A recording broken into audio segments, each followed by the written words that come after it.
Which job has, hands down, the worst impact on mental health? My dad is an oncologist. He handles it well, but that has to be up there. Every time you meet a new patient, it's during one of the worst, if not the worst, time of their lives. And it's up to you to break it to them/their families if the toxic treatment you have been administering is working, or if they should give up hope and get their affairs in order. On top of that, you have them attending appointments telling you the kind of toll the cancer is taking on their marriage. So many people walk away from their beloved partner of 30 years rather than support them through this, not to mention their finances. The FBI evidence sifters in child sex cases. Weeks of freeze-framing children's faces during abuse videos and matching that to databases to identify the kids against other videos, missing children, etc., then putting it all in a timeline for prosecutors. Edit to add.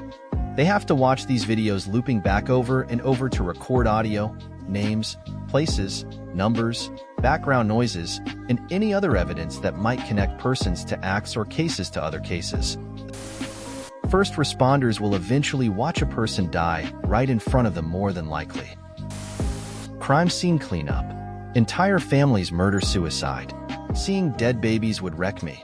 The smells, bodies turned to soup, brains splattered, blood, lots of blood, feces and urine, pets taking a chomp because they haven't been fed, having to pull all carpet, pad and scrubbing subfloors. Extracting body juices. High probability of bioillnesses/biohazards, blood/airborne pathogens. 100% will affect a sane person. My doesn't deserve top 10, but I worked at an payday loans place for a few months. If that didn't feel like legally working for the devil, I don't know what does. I have a friend who works for CPS. You wouldn't believe the number of times she's tried to get a child taken out of a horribly abusive home. Clear physical evidence of sexual abuse, etc., but the case falls through because the police won't provide a detective who is good with children, then the child won't repeat accusations for official testimony. It's gotta be up there with first responders. Any job where every day you are constantly being exposed to other people's trauma. Secondhand trauma day in and day out wears on mental health. There are people who have to watch alleged instances of child porn to confirm or deny whether or not the allegations are true, and then testify in court. Presumably, they are not a Dexter scenario where a pedophile would watch it and be fine with it. It's a human being who would be repulsed by such depravity and evil. First responder. 100%. Social work is challenging. Caregiver weary face. 1. The racist. It's very hard to go on your day taking care of someone who spits in your face and calls you dirty while you're trying to help them wash up. 2. The way people just die after you've finally had a relationship with them and cared for them for months, and how fast that empty bed gets occupied. You don't get any counseling or therapy, but you're expected to go on normally with your work shift. Thank you to all of our first responders around the world. I honestly never knew. Veterinarians have some is the highest rates of suicide. I'm going with that. Psychiatric nurse in the psychiatric inpatient hospital. In a state prison, dealing with death row inmates. First responders, police, fire, EMTs. I think they see such violence and destruction. It would be hard to forget. Helping professions. I was a child protective services worker. Brutal. Maybe slaughterhouse worker. Just look at the top suicide rates. Doctors are up there, which is odd because they're among the most coveted professions on earth. I am a nurse who has worked in a psychiatric ward. People who were admitted there usually worked in healthcare jobs/social care professions. Usually people who saw other people suffer. First responders, ironically a lot of nurses, even those who just started to become one. Not many doctors though. Working in mental health. LOL current social worker, and it's so exhausting emotionally. Call center rep. Pediatric oncology nurse. Veterinarian. They say you love animals, so you should do everything for everyone for free, or else you're a villain. Don't mind the hundreds of thousands of dollars and 8 years of time it took to get there.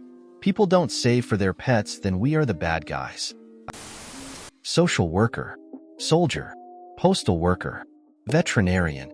Police, fire, ambulance, hospice nurses and doctors/cancer physicians, assembly line worker, wildland firefighters. No one really talks about it, but since it's a part of my field of study, my instructor who's been on a few hotshot crews and knows so many people in the wildland firefighting industry who have just ended their lives.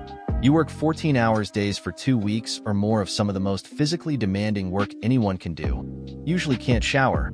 You've actively watching nature, including all its creatures being burned alive, moving their corpses, and possibly watching it destroy people's homes and lives. Not only that, but at any moment something can change and you'll burn alive in the fire too. It's not for the weak of heart, because even those who have the toughest hearts are struggling with depression. Teaching. I left in January and my mental health has skyrocketed. No regrets. First responders, combat military, anyone in pediatric medicine, social workers, veterinarians, and vet techs/assistants. I spent a summer as a legal intern in the homicide division of the Orange County DA, and much of my job that summer was to review and catalog photos of the victims and crime scenes, disproportionately children, since it was a job that no one really wants to do. So it's easy to pass off to interns. I have no idea how anyone does that long term. A few months was more than enough for a lifetime. Medical work. Statistically, I don't think anything else comes close. Veterinary work, specifically animal welfare and rescue.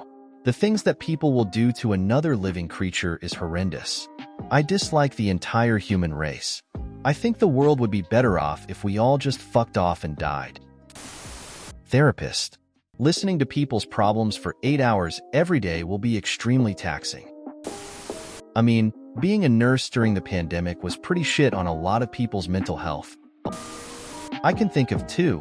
AT&T customer service and suicide hotlines agent. I found desk jobs with ridiculously long hours to be doozies. I've also worked in the trades. Working hard physically helps your overall health. Sitting in a desk looking at computers for 12+ hours regularly was the least healthy thing I've ever done. Literally any job where you have to deal with other humans when they are at their worst. First responder here. Dead kids take a toll. Some helpful advice I was once told by a retired SWAT member was that he had a metal box in his head with an unbreakable lock. When you deal with something stressful, once you're done your job, and talk about it with your peers. Put that memory in the metal box, lock it, and only open it when absolutely necessary. Works great for me. Maybe might help someone else. The journalist and historical author Iris Chong, author of the book The Rape of Nanking, went into a deep depression worsened by the subject matter that she wrote about and eventually committed suicide. Teaching. This pales in comparison to the first comment, but here's one. Probation/parole officers. We get to know their whole families. We cheer them on when they succeed. We move heaven and earth to put things in place for success. No one talks about it, but when they pass away to violence and drugs, it hurts. I don't know if people truly know how bad the fentanyl crisis is. It's not the worst, but my mother used to deliver Meals on Wheels. It's a program in the good states to deliver food to the elderly or homebound. She saved a few people in distress and found her share of dead folks, which sucks. She was often the only person some of those people would see each day. It was heartbreaking, and she did it when she was even eligible to receive the meals as she was elderly. I lost her to COVID. BC. Stupid people ran our country.